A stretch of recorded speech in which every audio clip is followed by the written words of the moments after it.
So, kita masuk ke pertemuan ketiga di Big Data Mining. Kita pakai materi dari Stanford CS 246. Ini bisa dibilang standar material untuk belajar Big Data Mining. Hari ini topik kita Locally Sensitivity Hashing. Locality Sensitive Hashing. Ada beberapa kata di sini mungkin kalian belum paham ya.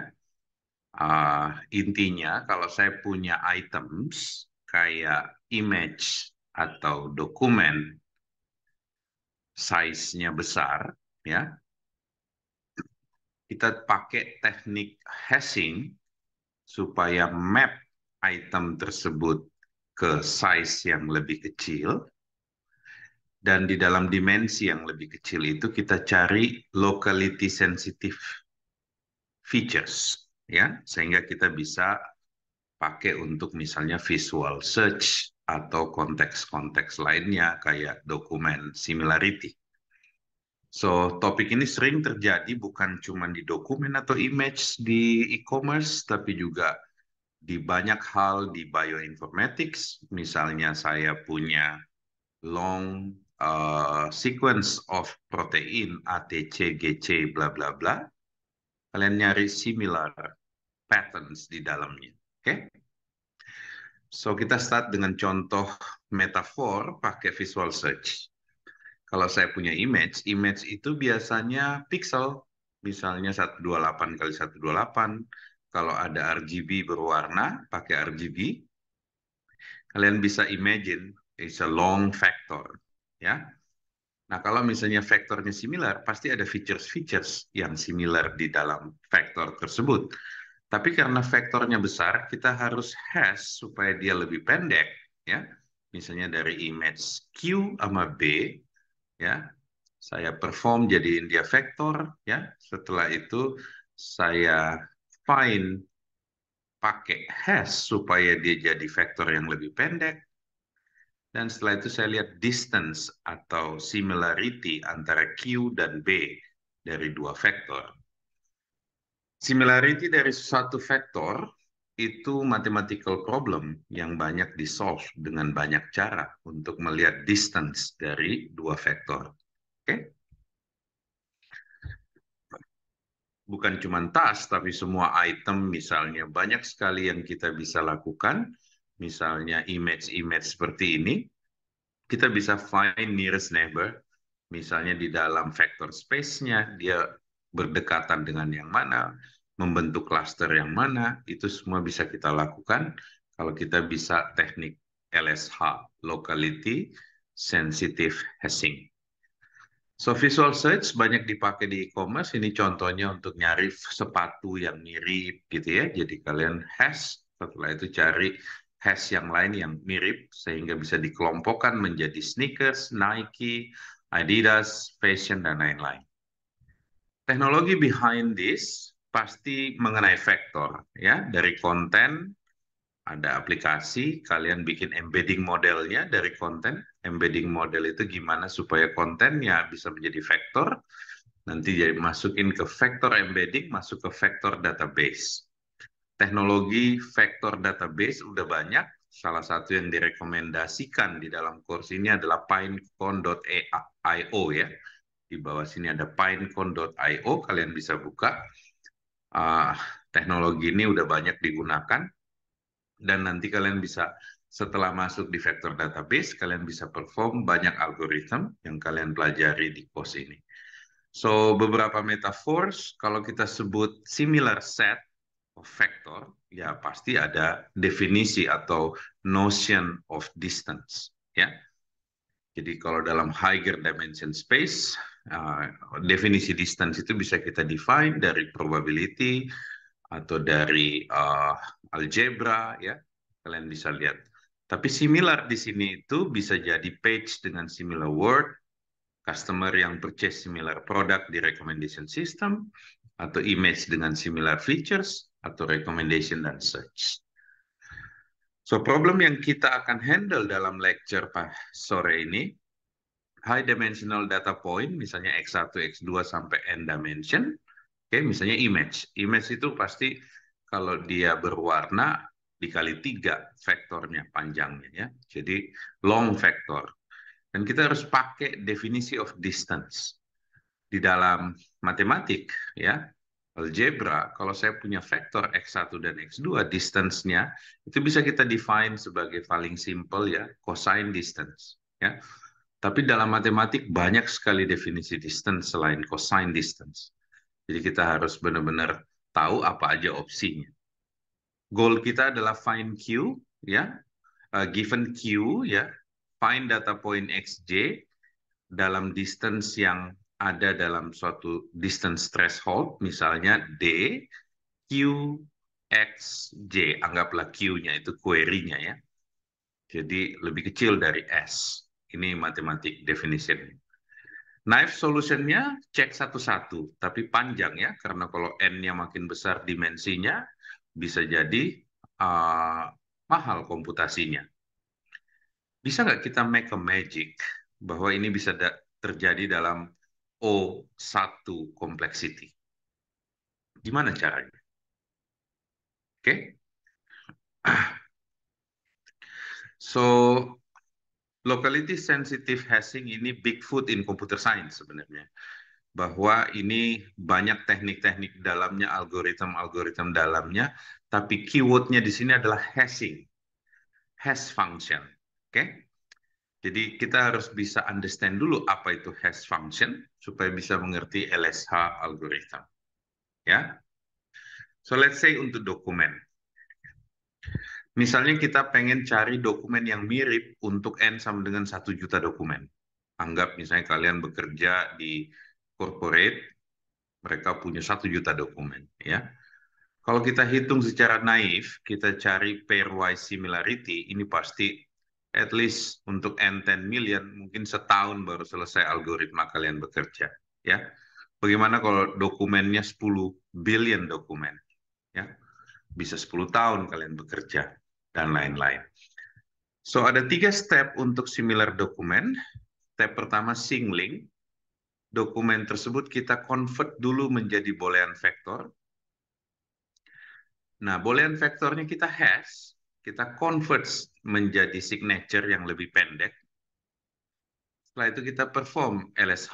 Ya, LSH algorithm pasti banyak.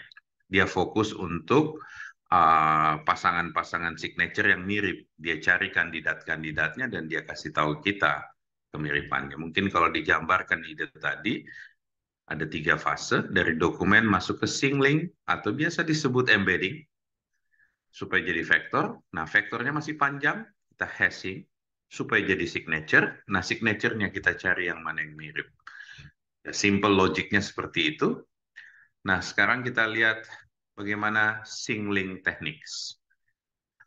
Kalau saya punya dokumen, saya pengen convert jadi set, ya, dari K single atau K gram dari dokumen, ya, kita buat sequence sepanjang K token, ya. So tokennya bisa karakter atau words, ya. Misalnya saya punya satu buku, saya cari satu halaman dalam satu buku, halaman tersebut saya define sebagai K tokens. Misalnya saya hitung berapa jumlah kata yang spesifik di dalam page tersebut atau karakter yang spesifik. Oke? Nah, setiap dokumen pasti beda-beda jumlah karakternya ya. Tapi bisa kita bilang kalau tokennya itu ada di level karakter, kita hitung berapa jumlah karakter di dalam page tersebut. Kalau tokennya di level words, kita bikin pakai words ya. Ini sering disebut K-gram atau K-single ya. Nah, setelah itu untuk mengkompres singles yang banyak tadi, kita pakai hash. Ya, misalnya kita kompres supaya jadi 4 bytes. Ya, compressingnya, ya misalnya K dokumennya ada 2, ya, K-nya sama dengan 2, dokumennya D1, misalnya isinya A, B, C, A, B. Oke, kalau kita lihat singlesnya, S, D1-nya A, B, B, C, C, A. Hash-nya kita bisa jadiin 157. Ya. Bagusnya dengan single, benefitnya adalah dokumennya uh, yang mirip-mirip pasti secara intuitif bisa kita detect. Yang kedua, Changing word, misalnya perubahan satu kata hanya pengaruhi spesifik small element di dalam single. Oke, setelah itu kita bisa cari similarity metric untuk single. Misalnya dokumen D di represent oleh K single CI, ya. Natural similarity-nya misalnya pakai Jakat distance. Nanti kalian coba prompting apa itu Jakat similarity, ya. Definisinya seperti dalam matematik equation ini untuk Jakat similarity, tapi dia seperti mencari intersection union dari dua set, ya. Jadi kayak ada diagram Venn-nya di bawah tersebut. Dia nyari seberapa jauh jaraknya dengan mencari intersection dari union. Oke, so dari set ke boolean metrik, kita biasanya encode ya dari set tersebut supaya dia menjadi matrix atau vektor yang numerical. Oke, di pasti ada proses untuk dia jadikan numerical vector. Oke, nah setelah itu kita bisa find similar column atau similarity di dalam kolom tersebut dengan computing pakai small signature menggunakan hash. Itu kerjanya LSH yang fase 2, yaitu kita min hashing. Jadi convert set yang besar menjadi short signature, tapi preserve atau jaga similarity-nya. Ya. Supaya walaupun kita bikin dia signature-nya lebih pendek, tapi similarity-nya nggak hilang. Kita preserve. Oke? Okay? So hashing kolom atau signature. Idenya adalah hash tiap kolom C jadi small signature HC. Sehingga similarity C1 dan C2 ya sama dengan HC1 dan HC2. Oke. So find hash function sehingga jika similarity C1 C2 itu tinggi, maka probabilitas HC1 sama dengan HC2 juga tinggi.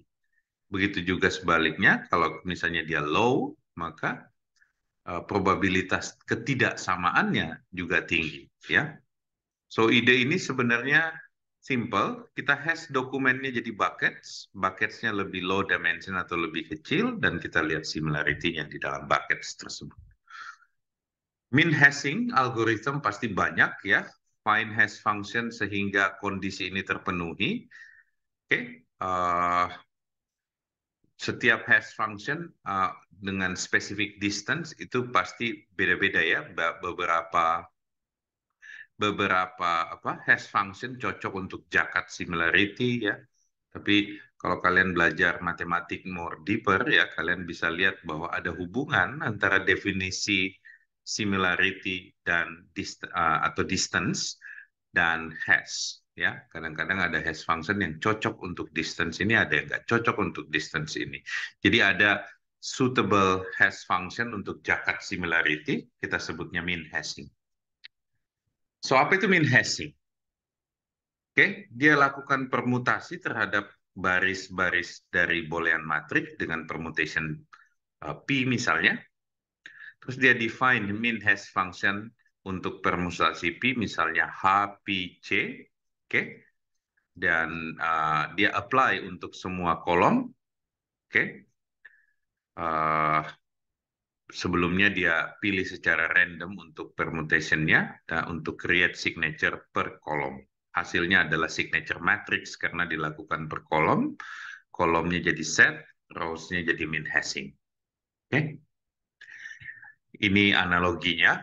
Nanti kalian bisa minta contoh code misalnya soal min hashing dan lain-lain, tapi saat ini kita belajar dulu konsepnya dan fundamentalnya supaya waktu kalian minta prompt, kalian bisa minta prompt yang benar ya. Nah, ini contoh min hashing. Jadi permutation P dari P ya per baris, nanti dia akan hash per kolom, jadi dapat input matrix seperti ini. Kita sebut signature matrix. Oke, ini saya skip. Ini biasanya kalau di Stanford katanya student sering nanya apakah min hashing value harus bisa original number dari row dan lain-lain. Ya, intinya it doesn't matter. Oke, ada beberapa properti dari min-hash algorithm. Jadi kita properti pertama, kita choose random permutation P. Oke, jadi misalnya saya punya dokumen, saya kasih random permutation. Ya, supaya apa? Semakin random, claim tersebut di atas, probability dari hash C1 sama dengan C2 sama dengan similarity C1 dan C2. Ini tentu saja ada pembuktian matematisnya ya, tapi let's take this claim. Ya, pembuktiannya di bawah. Oke, kita bisa lihat juga untuk lihat properti yang pertama ini, klaim yang pertama ini, ya given kolom 1 dan kolom 2, row-nya di-classify. Nah, kita define A sama dengan jumlah row dalam tipe A. Setelah itu kita proof bahwa probability H sama HC1 dan HC sama dengan HC2 itu sama dengan similarity-nya.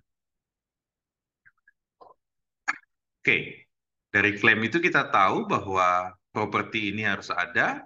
Now, sekarang kita generalize ke multiple hash function. Similarity dari dua signature adalah fraksi dari hash function yang sudah kita agree sebelumnya ya. Jadi dari dua signature, kalau similarity-nya equal ya, kita bisa pakai definisi kayak jakat untuk jakat similarity untuk represent distance-nya. Oke, so ini divisualkan lagi dari permutasi input matrix jadi single matrix. Setelah itu similarity-nya bisa dihitung. Ya, kalian bisa prompting untuk ngelihat konsep ini dengan lebih baik ya. Uh, uh, tapi pasti ada trik-trik di implementasi ya. Uh, ini triknya ya. Jadi ada yang pakai dia permuting row walaupun uh, uh, dilarang ya. Dia pakai row hashing ya, dan kadang-kadang ada yang pakai one pass implementation. Nah, tentu saja trik-trik ini nggak standar, tapi biasanya pasti ada specific reason kenapa mereka implement trik-trik seperti ini di min hashing algoritmnya. Oke? Oke, step terakhir itu mengenai locality sensitive hashing. Ini dari Singling, min hashing, locality sensitive hashing. Oke, problem statement-nya dulu, goal-nya find dokumen dengan jakat similarity at least S sama dengan misalnya 0,8. Ide dasarnya pakai hash function ya. Hash function kan udah lebih pendek dibanding initial datanya ya. Dan tentukan apakah suatu X dan Y itu adalah kandidat pair yang similar. Oke. Untuk min hash matriksnya hash kolom dari signature matrix M itu bisa jadi punya banyak bucket dan dia harus bisa nentuin kandidat pair-nya. Oke, pakai threshold biasanya kita sebut similarity threshold dan kolom X dan Y dari M itu didefine sebagai kandidat pair jika signature-nya at least S fraction dari row-nya. Jadi MIX sama dengan MIY. Oke? Nanti setelah session ini kalian bisa ulang-ulang materinya supaya kalian bisa lebih paham ya. Karena mungkin saya terlalu cepat dan waktu kita cuma 1 jam ya, belum untuk demonya. Jadi mungkin setengah jam untuk konsepnya, nanti JC tunjukin prom-promnya atau sampel code dari CS246. So big idea dari min hash LSH ya, hash kolom dari signature matrix ya. Jadi kita harus hash kolom-kolom signature matrix M beberapa kali. Oke. Kita arrange sehingga similar kolom ada dalam bucket hash yang sama ya, dengan high probability. Oke. So misalnya ada signature matrix seperti ini, kita sebut M dengan band B dan row per bandnya R, ada one signature per kolom. Nah, dia bisa partisi M menjadi bands, dia divide M menjadi beberapa band dari R row, oke? Dan setiap band has dia punya porsi untuk tiap kolom dengan K bucket. Oke, diulang-ulang ya, dia bisa scan semuanya sampai semua matriks M tercover. Oke. So, ada beberapa asumsi agar algoritma ini berjalan dengan baik, bahwa ada enough bucket, hingga kolom-kolomnya uh, unlikely untuk ngehash bucket yang sama, kecuali memang sama ya, atau identical gitu ya. Jadi asumsi terbesarnya LSH dengan min hashing ini, same bucket means identical in the band. Oke, so ini hanya untuk simplify analisisnya, bukan untuk correctness ya. Ini contoh dari bands-nya, misalnya kita punya 100.000 kolom dari M, ya, anggaplah 100.000 dokumen, signature panjangnya 100, oke, uh, ya mungkin sekitar 40 megabyte, goalnya find pairs dari dokumen yang at least dalam threshold S sama dengan 0,8. Oke, kalau C1 dan C2 adalah 80% atau 0,8 threshold similarity, ya, uh, dia bisa find algoritma ini bisa find 99,965% pairs of truly similar document. Thresholdnya sangat berpengaruh. Kalau thresholdnya kita turunin, misalnya 30% similar ya, uh, pasti akan terjadi false positif yang berbeda. Oke, so ada trade-off-nya atau kelemahan dari LSH. Waktu dia peak misalnya number of min hashes dari jumlah row M, number of band, number of row per band ya. Kalau kita cuma punya band yang kecil, misalnya 10 band dengan 10 row, maka jumlah false positifnya akan turun, oke, tapi false negatifnya justru naik. Ya, nanti kalian bisa prompting juga apa trade-off ini di ChatGPT untuk ngelihat lebih detail.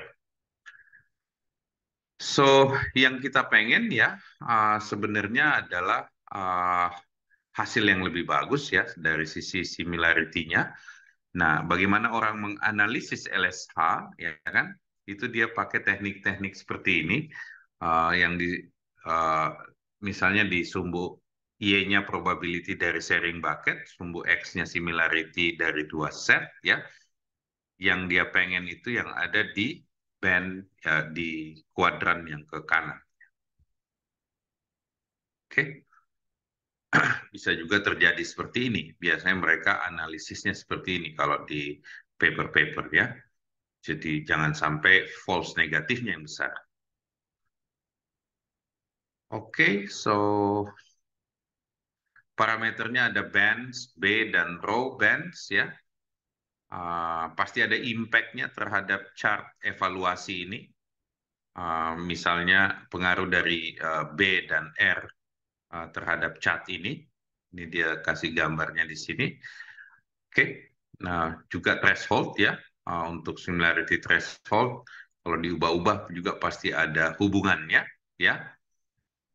So yang diharapin bagaimana kita memilih R dan B sehingga S-curve-nya terbentuk ya. Jadi yellow area di sini false negative rate, blue area-nya false positive rate. Biasanya dia plot antara probability sharing bucket dan similarity. Oke, kita harapin S-curve-nya lumayan sempit false negatifnya. So in summary ya, kita harus tuning nih LSH algorithm nilai MB dan R sebagai hyperparameter. Oke, dicek supaya hasil evaluasinya bagus ya, kayak begini, kuningnya kecil, oke, false positifnya besar, lebih besar dari false negatifnya. Oke, kita juga harus cek main memory dari kandidat pair supaya benar-benar dia memang similar. Jadi kita cek ulang ya waktu jalanin. Oke, opsional bisa juga dicek apakah remaining kandidat pair-nya benar-benar similar dokumen. Jadi manual checking instead of cuman pakai diagram probability sharing bucket dan similarity. Oke, so in summary ada 3 step: singling, min hashing, locally sensitive hashing. kalian bisa prompting, minta contoh-contoh, misalnya kalian bisa bikin sampel data sintetik, eh, eh, atau kalian bisa kumpulin image, dokumen, coba running LSH dokumen. Oke, mungkin itu dulu untuk hari ini. Minggu depan kita bahas lagi soal theory of locally sensitive hashing, atau kita pindah ke topik baru. Ini saya bisa jadiin PR karena ini panjang sekali dokumennya 100 halaman. Tapi apa yang kalian pelajarin hari ini itu LSH algorithm dengan 3 fase. Nanti ada fase-fase yang lebih pendek ya. Dan teknik ini banyak sekali digunakan di genomik, ya, life science, healthcare, untuk misalnya ngelihat persamaan resep dan lain-lain. Jadi serius waktu belajarnya karena aplikasinya di industri itu banyak sekali untuk mencari similar item, untuk search, ya. Apakah saya bisa query ke dalam satu genomic data bank untuk melihat apakah ada sampel-sampel gene sequencing yang mirip dengan yang kalian punya. Oke, saya stop sampai di sini. Silahkan kalau ada pertanyaan sebelum kita belajar prompting dan coding dengan JC.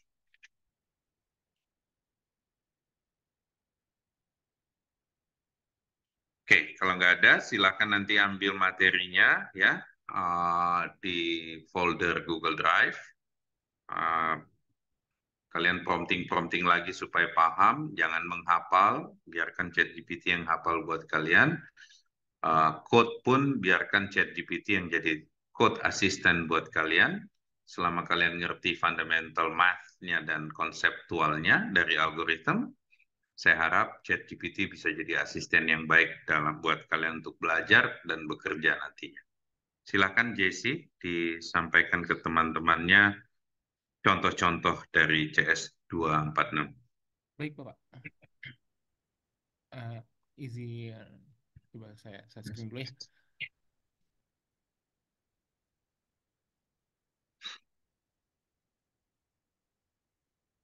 Nah, Kak, suaranya nggak kedengeran. tes tes, halo, apa kedengeran? Kedengaran? Udah, Kak, udah. Oke oke. Pertama kita bakal ini dulu ya, sebentar. Oh. Ah, sebelumnya kan kita belajar frequent item set ya. Nah, kebetulan kemarin itu yang kita coba prompting itu udah masuk Elsa sebenarnya. Tapi nanti kita coba lagi untuk pakai datanya set yang sama. Eh, untuk sekarang bisa coba eh, sederhanain dulu ya. Bisa coba download dan coba masukin ke ini lagi drive masing-masing dan coba buka ininya lagi apa collabnya.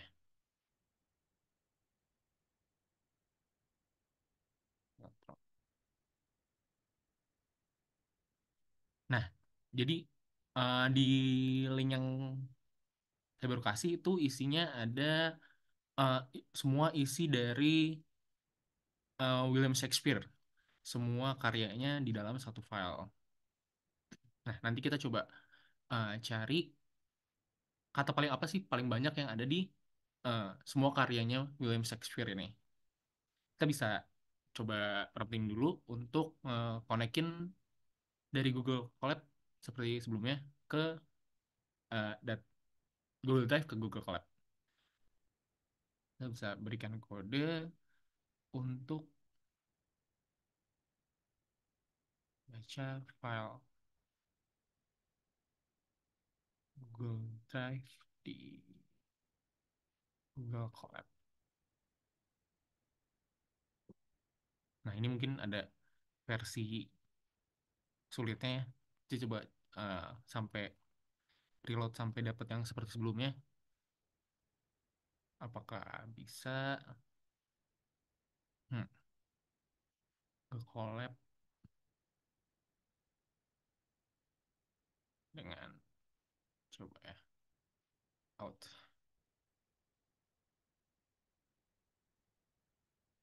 Nah, bisa coba pakai kode yang ini ya. Mirip yang sebelumnya sebenarnya.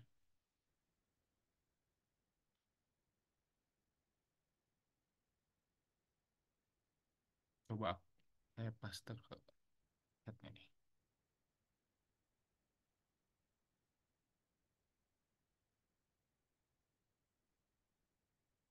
Kita tunggu connect dulu. Nah, kalau udah minta allow, aduh, salah akun ini sih. Kalau bisa akunnya sama ya sama yang dipakai buat sama yang di drive. Buka lagi.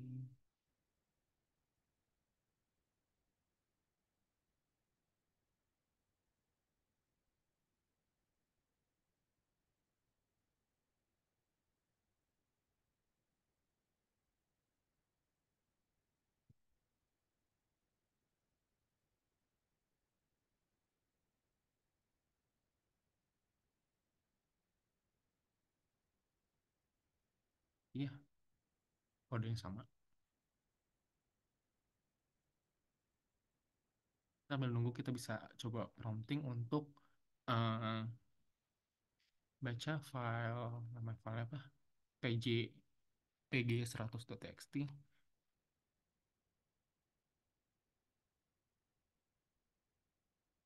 drive dan baca dengan PySpark. Kita menggunakan PySpark lagi.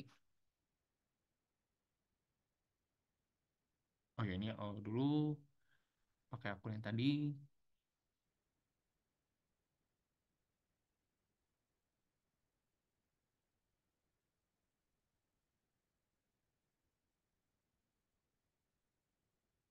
Tinggal tunggu aja. Nah, saya minta connect ke Google Drive lagi dia.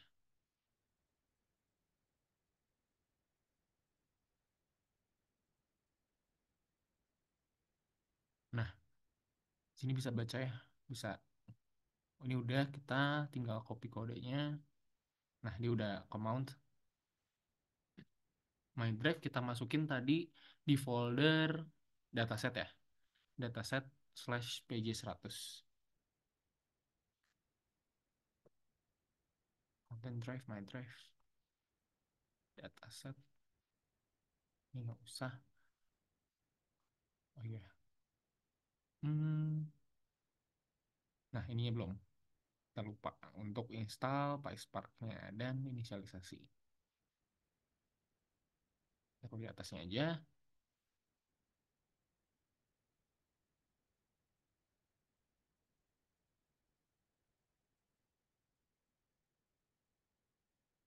Di tadi sini nih.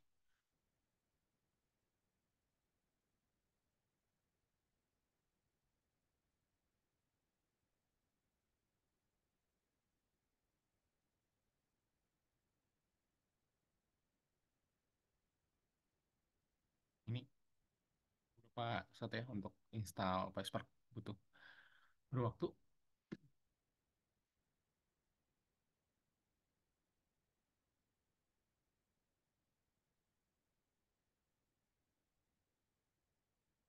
Dan, hmm.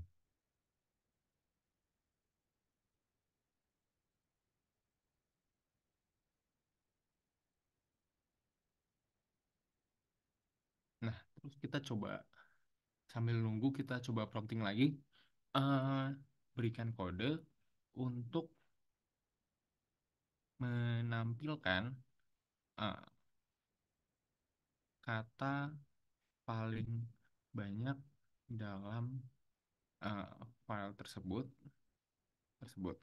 Nah, kita juga mau untuk dia split datanya. Nah, split datanya itu berdasarkan misalnya dari spasi ya. Split data berdasarkan spasi dan kita minta agar ignore apa namanya uppercase. Oh, asik. Nah, ini bisa kelihatan ya. Ntar coba kalau kita run. Nah, ini datanya udah kebaca sama Spark-nya, eh, isi data filenya. Nah, terus kita coba running kode yang di sini. Kita tadi udah di sini, udah teks datanya kita udah read. Nah, udah di read, terus kita coba menghitung kata paling banyak muncul.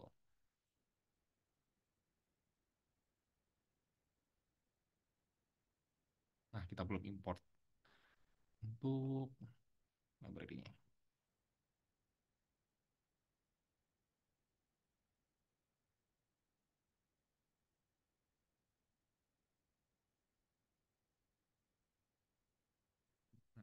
Nah, paling munculnya nggak muncul. Kita lihat sebentar. Kita print hanya mas command word-nya aja. Word counts.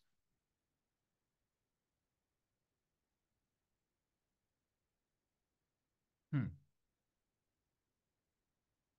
ini ada salah promptingnya nih. Coba kita bug fixing. Hmm, untuk melihat kata dan banyaknya kata dalam file. Hmm, order dari terbanyak dulu ya.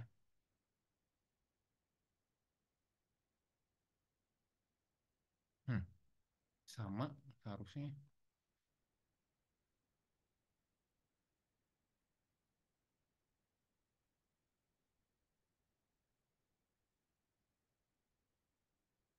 Nah, ini spasi malah kehitungnya harusnya enggak nih. Jadi paling banyak di sebanyak 27.000, ada N 26.000 dan seterusnya. Nah, ini untuk yang frequent items ya. Jadi kalian bisa lebih cepat bisa menggunakan PySpark ini daripada eh, dari Python-nya langsung. Nah, selanjutnya kita coba baca yang kemarin untuk yang products dan order product streams. Jadi itu yang LSH sebenarnya kita kan, maaf, sebenarnya kita nyari finding similar items ya dengan algoritma LSH. Nah, dari yang data set kemarin, yang dari orders, product train dan products ini, kita bisa nyari eh, di mana suatu rule bisa tercipta dari eh, data yang kita punya gitu. Misalnya kita coba ya baca lagi, kita prompting dulu. Eh, mungkin kita di chat aja dulu. Berikan kode untuk membaca file. Lihat file dan orders.csv. Ini pakai file yang kemarin ya, masih ada. Masa? Di Google Colab dari Google Drive. Ini sebenarnya sama aja. Nah, dia pakai, lupa kita bilang pakai PySpark. Nah kan PySpark.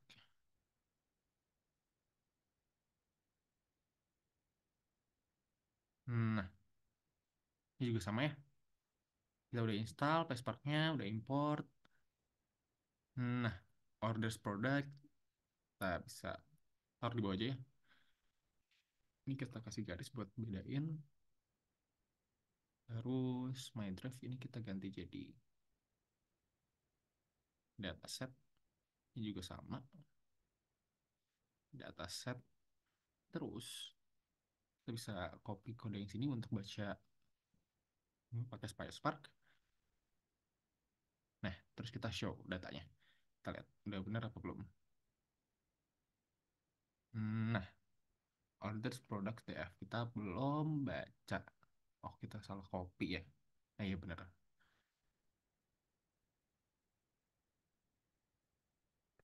Lihat.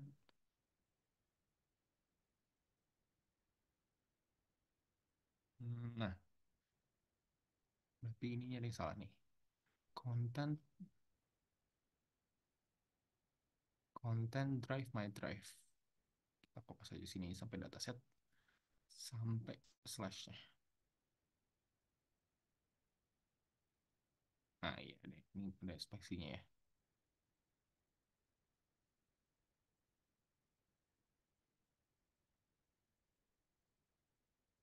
Lagi nih, salah. Bentar, drive. Bener nggak ya namanya orders? Products, salah ya guys ya. Products. Seharusnya juga products. Ganti aja. Products.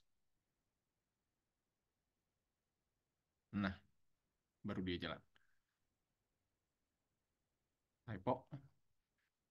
Nah, berikan kode untuk melihat skemanya. Ini coba saya copy dulu. Ini bisa di bareng-bareng.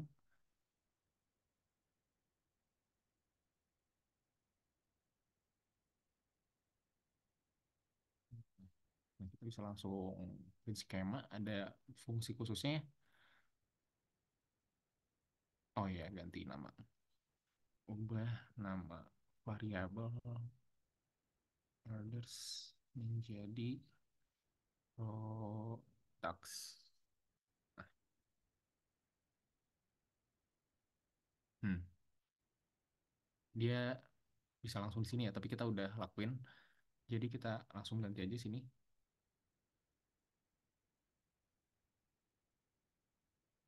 Products. Ini juga sebenarnya products ya. Products. Nah, ini ada skemanya, jadi ada apa aja kolom-kolom yang ada di sini. Kita coba minta ChatGPT jelaskan masing-masing skema berikut.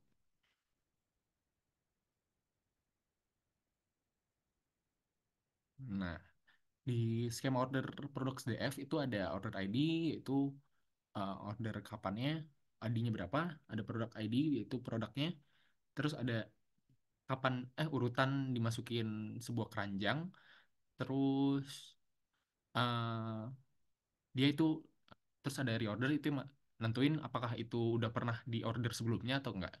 Terus ada products DF itu isinya ada produk ID-nya, ada produk name-nya apa, aisle ID itu tempat di mana ditempatin produknya, sama departemennya dia masuk mana, departemen mana. Kita bisa kopas biar kita bisa ada konteks ya dari eh, file yang kita baca. Nah, terus kita bisa tanya ChatGPT untuk menggabungkan produk dan ordersnya lagi. Ini udah saya siapin ininya untuk query-nya. Nah, kita lihat hasil kodenya.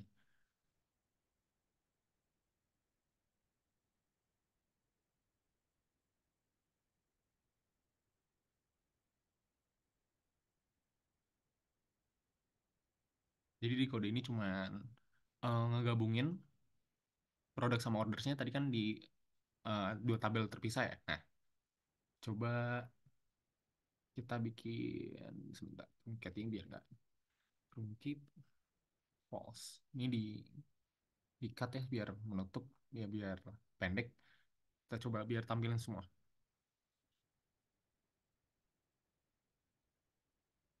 Nah, jadi di kode ini dia cuman untuk order ID segini apa aja sih produknya yang dikit dibeli begitu.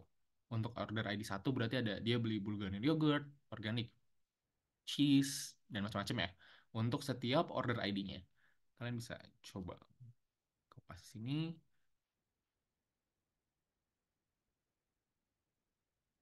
Wait, nge-lag.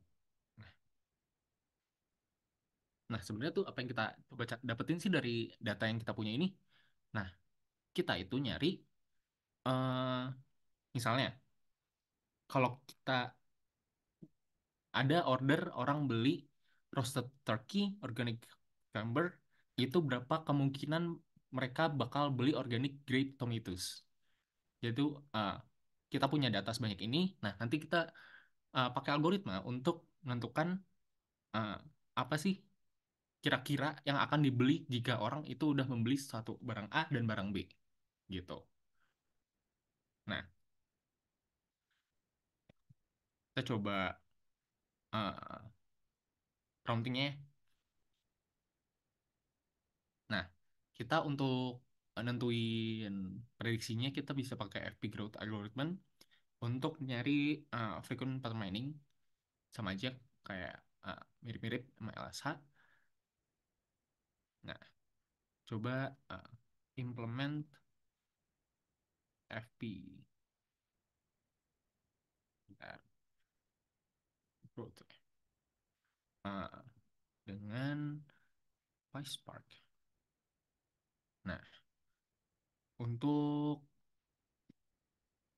mendapatkan uh, pattern atau rules dari dataset. Kita coba,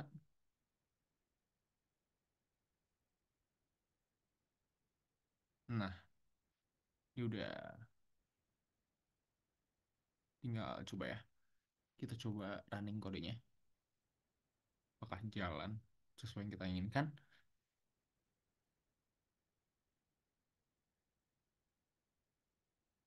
Nah, dia nyoba fitting modelnya betul tuh.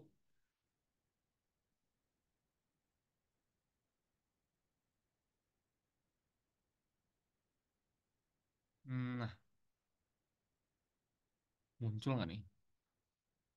Nah, dia nggak muncul. Berarti ada harus ada yang dituning coba.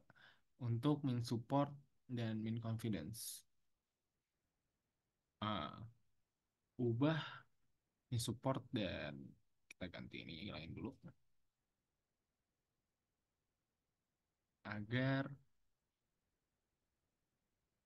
ada uh, frequent item set dan association rules. Agar ada frequent set dan association rules-nya. Jadi kalian bisa ubah-ubah parameter-parameter ini. Hmm, coba pakai.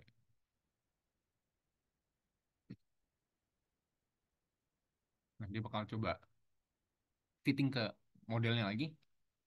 FP Growth. Coba kita minta sambil nunggu. Nah, ini udah sudah. Nah, di sini ada frequent item setnya kelihatan ya. Ada banana untuk 18.000 dan terus ada bag of organic apa nih? Yang tadi ya, yang cheese kalau nggak salah. Coba kalau uh, min supportnya 0,01. Kita coba ubah manual ya. Min support 0,01 dan min confidence-nya 0,5. Nah, lihat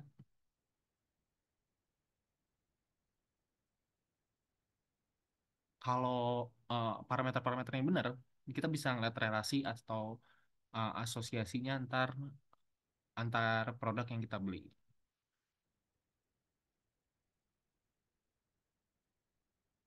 Hmm. Nah, ini lebih banyak ya. Kita ubah min support dan min confidence-nya. Nah, association rules-nya masih nggak muncul. Nah, mungkin kalian bisa coba tuning-tuning ya untuk min support dan min confidence-nya. Coba kita minta penjelasannya deh. Eh, apa pengertian dari min support dan min confidence? Segini. Nah, min support ini adalah ambang batas menentukan berapa sering suatu item set harus muncul agar dapat dianggap sebagai frequent item set. Berarti uh, seperti thresholdnya ya untuk muncul muncul ke frequent item sets. Terus mean confidence adalah ambang batas yang menentukan berapa kuat akurasi association yang dihasilkan adalah model. Misalnya berarti asosiasi diterima jika memiliki tingkat kepercayaan confidence setidaknya 0,5. Nah, berarti ini yang nentuin association rules-nya. Coba kita kecilin ya, mungkin ada kita bisa baca. Nah, gimana sih baca dari association rules ini? Nah, di sini di association rules ini ada empat empat ini empat parameter ininya lah outputnya. Ada antecedent, consequent, confidence, leaf, and support. Nah, sebenarnya kalau antecedent ini itu kayak apa ya? Alasan kenapanya. Nah, coba nih. Ada yang di sini kita coba kecilin muncul ya. Misalnya nih, antecedent.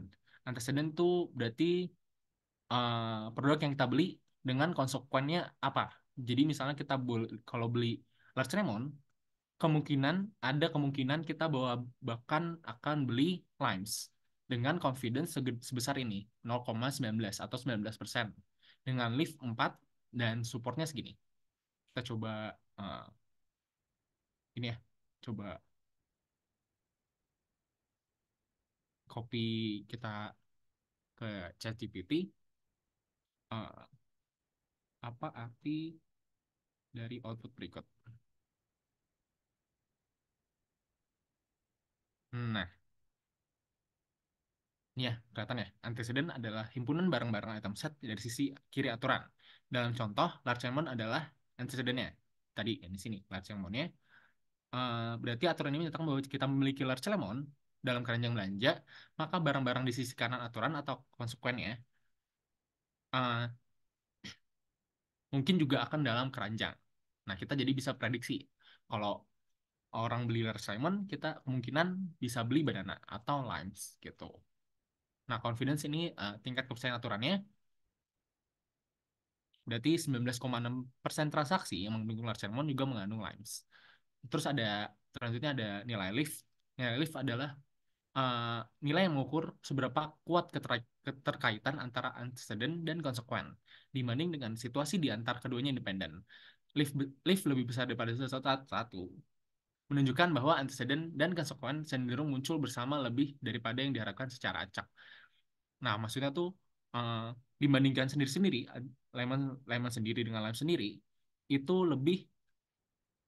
eh, lebih lebih kuat, lebih lebih apa ya? Lebih sering dibanding eh, jadi semakin besar itu semakin kemungkinan dia tuh bersama, nggak sendiri-sendiri dibandingkan dia lemon sendiri dengan lime sendiri atau beli large lemon tanpa membeli limes gitu. Nah, support ini adalah proporsi dan transaksi yang mengandung kedua antecedent dan konsekuen, misalnya 0,12. Pada baris pertama berarti menunjukkan 1,2% dari transaksi mengandung baik large lemon dan limes. Berarti 1,2 transaksi itu mengandung dua item ini, large lemon dan limes. Ini berarti 1,6% dan seterusnya ya. Nah, dari sini kita juga baca, misalnya kita coba truncate-nya biar false aja ya. Kita baca dari kode baru aja biar nggak usah training lagi. Nah, ini lebih bisa dibaca. Nah, ini juga sama aja ya. Ah, kalau kita beli organic strawberries, ada kemungkinan sebanyak 19% bahwa orang itu juga bakal beli banana. Nah, nah itu dari algoritma ininya untuk nyari finding similar items-nya. Kita coba penjelasan dari Epic Growth ini. Eh, Jelaskan algoritma FP Growth dan bandingkan dengan misalnya LSI yang tadi ya. Nah, F berikut ini untuk menemukan pola sering dalam dataset. Jadi frequent item set ya.